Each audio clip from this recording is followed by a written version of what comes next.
अस्सलाम वालेकुम नाजरीन। अशरफ जावेद मलिक तेरी खिदमत विच हाजिर। नाजरीन, वसों वसेब मकामियत साडी रूह इहदे नाल जुड़ी हुई होंदी है और बहुत सारे लोग जिहड़े अपनी मिट्टी को छोड़ के परदेस चले वैनन।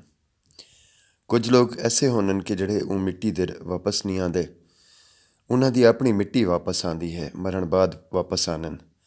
और कुछ इजे होनन कि जिहड़े वन के वापस तो वलदन, पर जितना अरसा अपनी मिट्टी तो परे रहन, वो एक अलाओ दे विच अपने आप को इवें सेक दे विच महसूस करेंदे रहन। अज एक नज़म सुनेसा तुहानू और इहदा नां है सर्दियां दी बारिश। और इंदे विच भी ही तरह की एक सिक नज़र आती है, अपनी मिट्टी दी, अपने वतन दी जाग और एक मुहब्बत। नज़म सुनो। सर्दियां दी बारिश विच सुरमई नज़रदा है जिंदगी दा हर चिलक। सर्दियां दी बारिश विच सुरमई नज़रदा है जिंदगी दा हर चिलक। सर्दियां दी बारिश विच दूर वसते लोकां दी मूंझ जाग पौंदी है।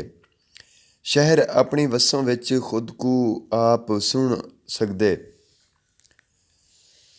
शहर अपनी वस्सों विच खुद को आप सुन सकदे। वस्तियां को वलदे राह अपने आप गल आके वांझे वांझे रिश्ते हैं।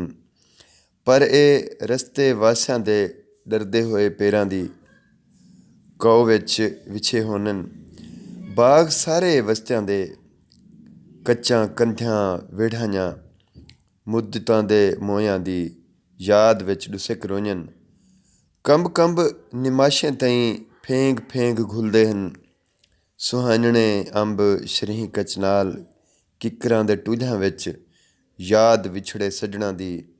चिड़ियां गेरे लालियां कां वहीए तोते टुटनी थी धम्मी ताईं अलंदे हन।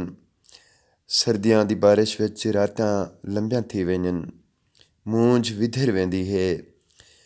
वसों दी हयाती को भाह बना के देंदी है। वसों साडी ई भाह विच अपना मुरादां दियां वसों साडी ई भाह विच अपना मुरादां दे पेर हथ सिखेंदी है। सर्दियां दी बारिश तां फलसफा है जीवन दा, पर साडे वडकियां दा फलसफा नहीं सुनदा कोई।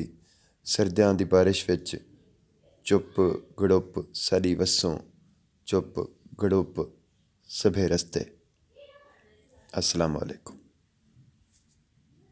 चैनल को सब्सक्राइब करे सो ते वीडियो को शेयर भी करे सो। इंशाअल्लाह दोबारा बई एक सोहनी नज़म नाल हाजिर थी सूं।